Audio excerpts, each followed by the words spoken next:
When I finish a JRPG that I really connected with, I inevitably feel a sense of sadness. JRPGs require dozens and dozens of hours to finish, allowing you to immerse yourself in their respective worlds and stories, and to become attached to their characters. Unlike so many other games, you spend a ton of time with titles in this genre, and it's hard not to feel a connection to the special ones. That's why it was such a pleasure to be able to go back to Olympias and Riza Maxia in Tales of Xillia 2. Replete with a litany of familiar locations and characters, Xillia 2 is a literal continuation of the original. Though some might see it as a bit of a rehash, I see it as a worthwhile excuse to spend another 40 hours or so with a fun story and a cast of characters I truly enjoy. For starters, Tales of Xillia 2 should absolutely not be played without having first beaten Tales of Xillia itself. The sequel takes place a year after the original, and you'll be completely lost without requisite foreknowledge of events and characters from the first game. If you have that knowledge though, playing Tales of Xillia 2 will be like listening to a great album you've heard 1,000 times. This is an adventure made for those of us who spent quality time with the first Xillia, and it's flooded with welcome fan service and nods to the original everywhere you look. That may be frustrating to some, but I found it largely endearing. It allows Xillia 2 to skip formalities and get its hooks into players from the get-go.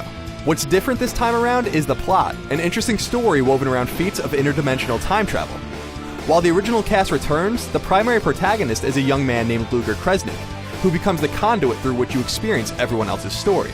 Rather than playing two intimately intertwined campaigns like in the original, Luger must pick between two options during conversations, in turn building or ruining camaraderie with those that surround him. And its sequel is so reminiscent of the original, this system represents a nice change of pace. I just wish Luger wasn't so quiet.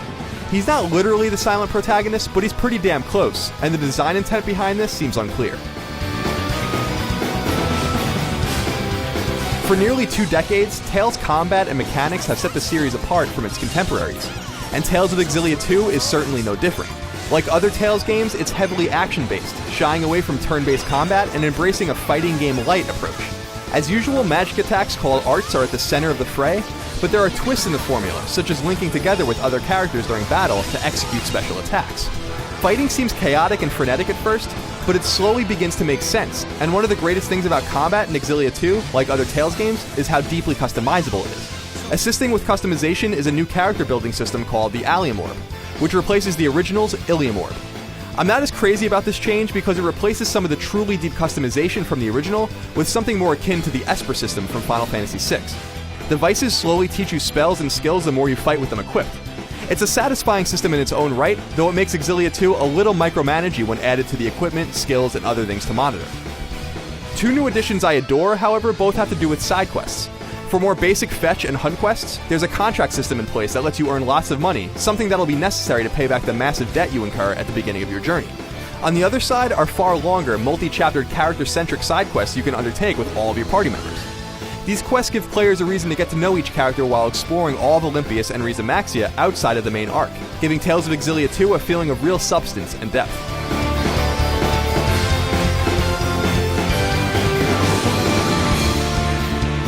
Tales of Xillia 2 is a direct continuation of Tales of Xillia in the most literal of ways, and that couldn't make me any happier. That sense of sadness I got when I beat the original was replaced with dozens of more hours of fun in familiar locations with familiar characters, all painted within the context of a powerful new story. While an abundance of reused assets makes Xillia and Xillia 2 virtually indistinguishable from one another, I see it as a way to cut through the formalities and deliver players back to a familiar place, a place they already know, love, and need no new introduction to. Tales of Xillia 2 is just 40 or so more hours of Tales of Xillia, and there's absolutely nothing wrong with that. For more on all things JRPG, keep attuned to IGN. And now, let's battle. Yes, let's hurry! I'm counting on you, Muse! Leave it to me, although you may want to get out of the way.